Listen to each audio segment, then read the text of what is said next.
स्वागत है। पूरे संघ के चरणों में मेरा वंदना नमस्ते है। कारसनाथ भगवान, महावीर भगवान, मेरे गुरु धर्मसागर जी महाराज के चरणों में नमस्ते करता हूँ। काल सर पितृदोष के बारे में सारी बात हो गई है, पूजा भी हो गई है।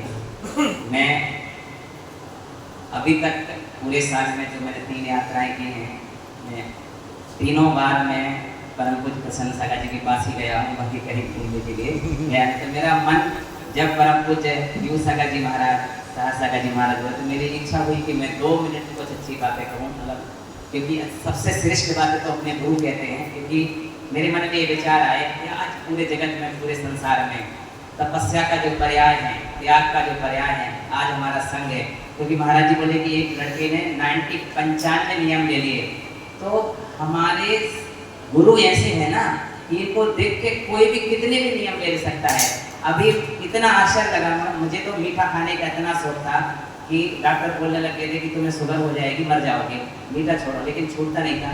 जब मैंने महाराज जी का देखा कि गेहूँ नहीं खाते, मीठा नहीं खाते, इतना मतलब 3 दिन में एक, बाकी तो अभी 3 दिन का चला, बाकी 1 दिन उपवास, 1 दिन आहार, 1 दिन उपवास और 1 दिन आहार, उसमें से आपने भोजन को, इंद्रियों को इतना नियंत्रण रख लिया है। तो मैंने ऐसा बोला कि एक दिन मैं ज्योति हूँ, मैं भविष्यवाणी करता हूँ, एक दिन ऐसा हो जाएगा कि तपस्या और त्याग का पर्याय परम पूज्य अंतर्मना प्रसन्न सागर हो जाएगा। आज लोग बोलेंगे ना कि आज पूरा संघ है, आप यू सागर जी को देखो, अनाज ही नहीं खाते, मतलब ये कितना असंभव जैसा लगता है। तो कोई व्यक्ति बगैर अनाज के कितने साल तक जी सकता है, कितने साल अपना जीवन यापन कर सकता है। तो एक शेर मुझे याद आ गया था कि तेरी मोहब्बत में गिरफ्त होकर, हम तेरी मोहब्बत में गिरफ्त होकर रिहा हो गए हर रंजो गम से, हम रिहा हो गए हर रंजो गम से, हम गम से, रंज से सब रिहा हो गए, क्योंकि हम आपके चरणों में लग गए। तो त्याग, तपस्या पूरे देश को, पूरी समाज को गर्व करना चाहिए कि पूरा संघ त्याग का प्रतीक है। दीक्षा संन्यास का मतलब भोग वृत्ति नहीं होता। त्याग का मतलब ये नहीं कि हम दूध मलाई खूब खा रहे हैं, जैसा खा रहे हैं, वो तो रोज त्याग कर रहे हैं, रोज नियम ले रहे हैं, रोज संकल्प लेते हैं। ये तो उनका कुछ नहीं बोले, कुछ नहीं बोले तो उनका जीवन पूरा, क्योंकि आज भाई भाई की हत्या कर रहा है, भाई भाई को 2 रुपए भी नहीं देता। आज आप कल्पना करो, मैंने 2 मिनट महाराज जी से निवेदन किया था कि मुझे 2 मिनट इसलिए बोलना है कि सारे साधु तीर्थ क्षेत्र बनाने में लगे हैं, कोई समाज का कल्याण नहीं कर रहा। आज हमारे महाराज का दिल देखो, तरुण सागर का अधूरा तीर्थ क्षेत्र जो वो अब नहीं इस दुनिया में, उनका तीर्थ क्षेत्र बना है। जय हो, जय हो। एक भाई बीमार पड़ा है, माँ बाप बीमार अस्पताल में पड़े हैं, बच्चे पैसे देने के लिए रोते हैं, बच्चे पैसे देने के लिए रोते कि कितने दिन तक देते रहेंगे। बड़े भाई ने तो दे दिया होगा ना, छोटे भाई ने दे दिया होगा, हम ही क्यों देंगे। महाराज जी मैं ज्योति हूँ, मेरे पास ऐसे कई उदाहरण, एग्जाम्पल ऐसे आते हैं कि लोग बोलते हैं कि अब हमारी देवी हमको छोड़ के जा रही है क्योंकि हमने अपने माँ बाप का, हम किसी का नाम नहीं ले रहे क्योंकि अभी की घटना, ताजा पूना की घटना है, एक का तलाक इसलिए ऐसा हो गया कि उसने अपने माँ बाप के अस्पताल में बहुत पैसे लगा दिए, उसकी बीवी उसको छोड़ के चली गई कि तुम अपना सारा पैसा बर्बाद कर दोगे क्या। उसने बोला कि मेरे माँ बाप ने मुझे पाला पोसा, इनका इलाज नहीं करवाऊंगा तो क्या करूँगा। बोले नहीं, हमको तो घूमने जाना, फिरने के लिए जाना, हमको इधर डूब जाना, सारे पैसे तुमने खर्च कर दिए। अब देखो ये हालत होगी हमारे संसार की।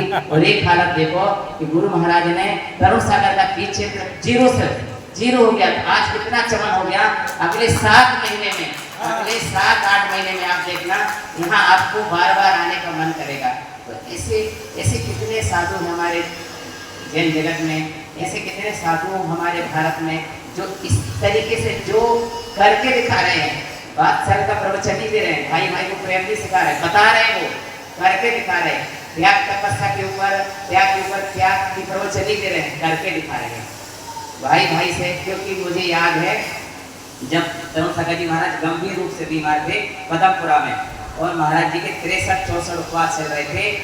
इतने लंबे उपवास के बावजूद भी महाराज जी प्रसन्न सागर जी महाराज ने तरुण सागर जी की इतनी सेवा कर दी थी 10 दिन 8 दिन में कि महाराज जी ठीक होने लग गए थे। तो मैंने महाराज जी से यही निवेदन किया था कि महाराज जी आप निश्चिंत हो जाओ, प्रसन्न सागर जी जादूगर हैं, अपनी तपस्या से बिल्कुल ऐसे आपको चकाचक करके वो ठीक होने लगे थे।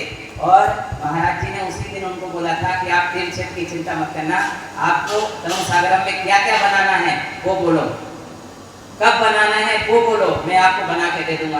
तो महाराज जी ने 2 चीजें उनकी लिखी थी, उन्हें 10 चीजें बना के दे दी। वाह वाह जय वाह आज इनकी आत्मा 1000 दवाएं पी रही होगी, यदि वो विजय क्षेत्र में होंगे इनके लिए पूजा कर रहे होंगे, आज वो स्वर्गों में होंगे इनके लिए नाच रहे होंगे, इनके लिए नाच रहे होंगे। तो आज हमको ये बताना था कि उन्होंने पदमपुरा में आज से 5-6 साल पहले पारणा महोत्सव उन्होंने बोल दिया था कि महाराज आप चिंता मत करना, आप किंचित मात्र भी, देखो ये किसी को पता नहीं था, सिर्फ मैं था कमरे में, आपको किसी को पता नहीं था।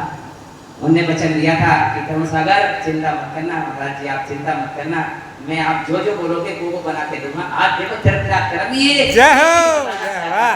मुझे और बताने का और कोई मतलब नहीं, ये आप अपने लोगों को, आप अपने साधुओं को ये घटना जरूर सुनाना कि उन्होंने 7 साल जगह वचन दिया था, आज वो करके दिखा रहे हैं। मुझे इतना ही बोलना था, बाकी भगवान भी चाहते कि अब मैं खत्म करूं।